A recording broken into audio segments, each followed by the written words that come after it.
Hello everyone. So guys, ये particular video उन सभी एस्पिरेंट के लिए है जिन्होंने यूके पीएससी जेई के एग्जामिनेशन दिए थे। आप सभी को एक नोटिस के माध्यम से ये पता चला होगा अभी कि यूके पीएससी जेई के एग्जामिनेशन को कैंसिल कर दिया गया और एग्जामिनेशन रीकंडक्ट कराए जाएंगे। देखिए यहाँ पे क्या इंपॉर्टेंट पॉइंट लिखा है, वन बाय वन करके देखते हैं और साथ में ये भी समझेंगे कि एग्जामिनेशन कब तक होने के चांसेस हैं और किस तरीके से एग्जामिनेशन रिकंडक्ट कराए जाएंगे। यहाँ पे देखिए साफ साफ लिखा हुआ है कि जो एग्जामिनेशन आपके हुए थे उसमें एसआईटी स्पेशल इन्वेस्टिगेशन टीम द्वारा कुछ इन्वेस्टिगेशन किया गया और उसमें ये पाया गया कि कुछ अभ्यर्थी जो थे उसमें किसी भी तरीके से नकल करते हुए कुछ ऐसी सामग्री लेके पहुंच चुके थे एग्जामिनेशन हॉल में। तो यहाँ पे मेंशन की गई बातें, इसकी जानकारी इन्होंने आयोग को दिया और आयोग ने उस जानकारी को जैसे ही मिली उसके बाद इस एग्जामिनेशन को कैंसिल कर दिया गया। देखिए यहाँ पे लिखा हुआ है, उत्तराखंड सम्मिलित राज्य कनिष्ठ अभियंता सेवा परीक्षा 2021 के विज्ञापन संख्या A3E4 2021-22 दिनांक 26 नवंबर 2021 तथा तत्संबंधी आयोजित लिखित प्रकृति वास्तुनिष्ठ प्रकार परीक्षा तथा उक्त के सापेक्ष आदतन आहूय किए गए साक्षात्कार को निरस्त किया जाता है। राइट, इसके नीचे देखिए क्या लिखा हुआ है। इस संबंध में उत्तराखंड शासन के विभिन्न विभागों से प्राप्त होने वाली अधियाचनाओं एवं संगत सेवा नियमावली के अनुक्रम में सम्मिलित राज्य कनिष्ठ अभियंता का नवीन विज्ञापन माह अप्रैल 2023 के द्वितीय सप्ताह तक प्रकाशित किया जाना एवं उक्त के सापेक्ष लिखित परीक्षा का आयोजन माह अगस्त 2023 के अंतिम सप्ताह में किया जाना प्रस्तावित है। मतलब यहाँ पे इन्होंने क्लियरली मेंशन कर दिया कि 2023 के अगस्त में, देखिए यहाँ पे दो इम्पोर्टेंट मंथ और इनफैक्ट मंथ के साथ साथ उन्होंने ये भी लिख रखा है कि कौन से वीक में। तो यहाँ पे मैं आपको दिखाना चाहूंगा कि सबसे पहले यहाँ पे ऊपर क्या लिखा हुआ है, अप्रैल अप्रैल मंथ में नवीन विज्ञापन माह अप्रैल के द्वितीय सप्ताह तक प्रकाशित किया जाना है। यानी कि नया आपका पूरा का पूरा नोटिफिकेशन आ जाएगा अप्रैल के सेकेंड वीक तक और उसके बाद उक्त सापेक्ष लिखित परीक्षा माह अगस्त। तो यहाँ पे अगस्त में आपका एग्जामिनेशन होगा और अगस्त के भी कौन से वीक में, अंतिम सप्ताह में, लास्ट वीक में।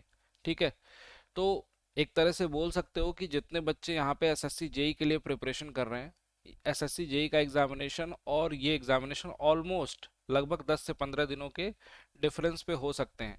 तो उस एग्जामिनेशन को टारगेट जो कर रहे हो उनके लिए इस एग्जामिनेशन में भी फोकस कर सकते हो और इस एग्जामिनेशन को डेफिनेटली आपको देना तो चाहिए ही। चूंकि गड़बड़ी निकली है, अब गड़बड़ी पहले कंट्रोल नहीं होती है, बाद में ये सब पता चलता है और बाद में पता चलने के बाद वो सारा प्रोसेस कैंसिल होता है, तो बच्चों को इसमें कुल मिला के प्रॉब्लम जरूर होती है। आपको भी हुई होगी, जिन बच्चों का एग्जामिनेशन बहुत अच्छा गया है उनको तो सच में हो रही होगी। लेकिन आप एक बात जरूर दिमाग में अपने रखिएगा, क्योंकि एग्जामिनेशन आपका कितना भी अच्छा गया हो, अगर इस तरीके की चीज़ें अगर एग्जामिनेशन में पाई जा रही हैं जो कि कंट्रोल नहीं हो पाई किसी भी कारणवश, तो अगर इस तरीके की चीज़ें देखने को मिल रही हैं तो आपका एग्जामिनेशन कितना भी आपने अच्छा दिया हो आपका सिलेक्शन नहीं होगा। इस बात को बिल्कुल अच्छे से दिमाग में रख लीजिए।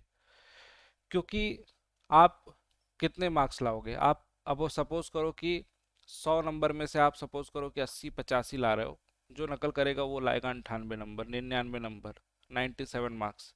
उससे कॉम्पीट आप नहीं कर पाओगे, इसलिए ये एग्जामिनेशन कैंसिल होना ज़्यादा सही है। लेकिन हाँ, इसमें अगर एक तर्क ये दिया जाए कि इसको, इसकी नौबत क्यों आ रही है, इसको क्यों नहीं रोका जा रहा है, तो वो बात अलग है, वो बात बिल्कुल सही है कि इसको रोका जा सकता था इनिशियल लेवल पे, लेकिन किसी कारणवश नहीं रोक पाए या फिर ये चीज़ें पता चली बाद में। खैर चलिए, इसमें देखिए दो इंपॉर्टेंट पॉइंट लास्ट में और लिखे हुए हैं, मैं आपको बताना चाहता हूँ और लास्ट में बताऊंगा कि कितना टाइम है, किस तरीके से इस टाइम को यूटिलाइज कीजिए। नवीन विज्ञापन में शासन द्वारा लिए गए निर्णय के अनुक्रम में साक्षात्कार की व्यवस्था को समाप्त किया जाएगा। कोई भी इंटरव्यू वगैरह टाइप का कुछ भी आपको देखने को नहीं मिलेगा।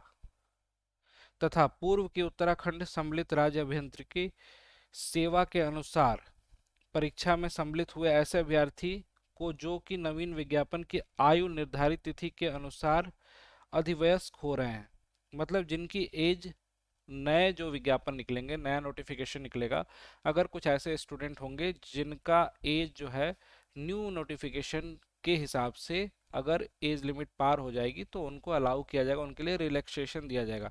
जिन्होंने पिछले एग्जामिनेशन में अपीयर हुए थे और वो एग्जामिनेशन में एलिजिबल थे और इस एग्जामिनेशन में वो एलिजिबल नहीं हो रहे हैं ड्यू टू एज, उनको यहाँ पे रिलैक्सेशन देखिए। उच्चतम आयु में छूट देने का प्रस्ताव शासन को संदर्भित किया जा रहा है। उक्त के अतिरिक्त कनिष्ठ अभियंता के नवीन विज्ञापन के सापेक्ष अभ्यर्थियों को आवेदन शुल्क में छूट का प्रस्ताव भी शासन को संदर्भित किया जा रहा है। मतलब कि ये बोल रहे हैं कि यहाँ पे जो फॉर्म फिलिंग आएगी उसमें भी कुछ आपको छूट मिलेगी। छूट क्या यार, उन बच्चों को तो फ्री करना चाहिए जो बच्चे ऑलरेडी फॉर्म को फिल करके एग्जामिनेशन दिए हैं। चूंकि एग्जाम कंडक्टिंग बॉडी जो होती है वो पैसा लेती है, एग्जाम सेंटर्स जो होते हैं वो चार्ज लेते हैं, इसलिए उनमें कुछ छूट का प्रावधान ये लोग रखेंगे जिससे आपको कम पैसे में फॉर्म को फिल कर पाओगे। नवीन विज्ञापन के संदर्भ में सूचना दैनिक समाचार पत्रों द्वारा तथा आयोग की वेबसाइट के माध्यम से प्रकाशित की जाएगी। और यहाँ पे अवधेश कुमार सिंह प्रभारी सचिव के यहाँ पे हस्ताक्षर है। तो गाइज ये तो आपको पूरा का पूरा नोटिफिकेशन देखने को मिला। अब इस नोटिफिकेशन को देखने के बाद एक बात बहुत क्लियर समझ में आ जा रही है कि सर एग्जामिनेशन होंगे, क्लियर है, नोटिफिकेशन आएगा ये भी क्लियर है, कब होंगे एग्जामिनेशन ये भी क्लियर है। क्योंकि ये डेट आपको नहीं भूलनी है। देखिए, परीक्षा का आयोजन माह अगस्त के अंतिम सप्ताह में, अगर अगस्त के लास्ट वीक में हो रहा है, अगर अगस्त में एग्जामिनेशन हो रहा है 2023, मैं मान के चलता हूँ यार कि यहाँ पे ना आपको अगस्त 2023 में लास्ट वीक मान रहे हो, मैं तो मान रहा हूँ कि 15 तारीख मान लो, 15th को, ठीक, 15 अगस्त को मान लिया, 15 अगस्त को। और ऑब्वियस सी बात है कि 15 अगस्त स्पेशल दिन है। अब अपनी टारगेट करो कि 15 अगस्त से किसी भी तरीके से 15 अगस्त से पहले आप इस एग्जामिनेशन के लिए मेंटली बिल्कुल कॉन्सेप्चुअली अच्छे से प्रिपेयर हो जाओ ताकि इस एग्जामिनेशन को आप निकाल सको। उसके लिए आपको क्या करना पड़ेगा, मे भी हो सकता है कि आपने अपनी पढ़ाई छोड़ दी हो एग्जामिनेशन देने के बाद, या फिर थोड़े से नॉर्मल हो गए हो। यहाँ पे आपके लिए पहले भी एक बहुत बड़ी अपॉर्चुनिटी थी, जैसा कि मैं पहले भी बोला था आपको, बहुत सारे बच्चों ने अच्छा परफॉर्म भी किया, कुछ बच्चों का परफॉर्मेंस थोड़ा सा कम रह गया।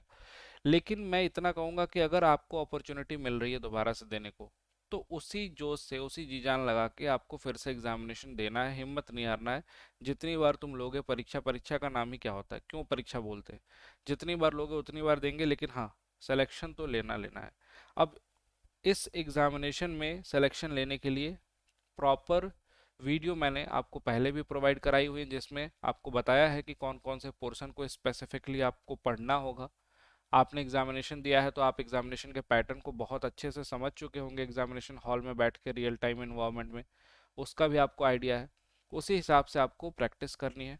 और जिनको लगता है कि मुझे कंसेप्ट एक बार फिर से पढ़ना है, आप सभी के लिए इंजीनियर्स अड्डा पे तो बैचेस भी अवेलेबल हैं और न्यू बैचेस में इनरोल करके अपनी क्लासेस को, वहाँ से टेक्निकल की क्लासेस को कर सकते हैं।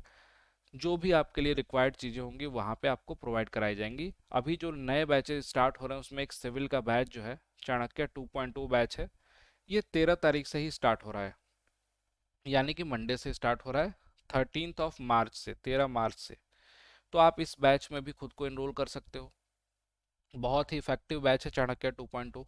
इस बैच में एनरोल करने के लिए आपको कुछ नहीं करना है, अड्डा 24/7 के एप्लीकेशन को डाउनलोड कर लो, मोबाइल में डाउनलोड करने के बाद लॉगिन कर लो अपने ईमेल एड्रेस से, और बस केवल आपको एई और जेई सेगमेंट वहाँ दिखाई देगा, एई एंड जेई एग्जाम्स। उस सेगमेंट पे आप जैसे ही क्लिक करोगे ये चाणक्य बैच आपको दिखाई देगा फॉर ऑल जेई बैचेस। यहाँ पे आपको पूरा सेलेक्टेड सिलेबस तो कंप्लीट होगा ही होगा, आपके एसएससी जेई के लिए भी बेनिफिशियल रहेगा। ये एसएससी जेई के लिए भी अगर सोच रखे हो कि एसएससी जेई भी देना है तो उसके लिए भी बेनिफिशियल होगा। किसी भी स्टूडेंट को मिनिमम प्राइस में ज्वाइन करना है तो उसके लिए एक डिस्काउंट कूपन कोड यहाँ पे दिखाई दे रहा है।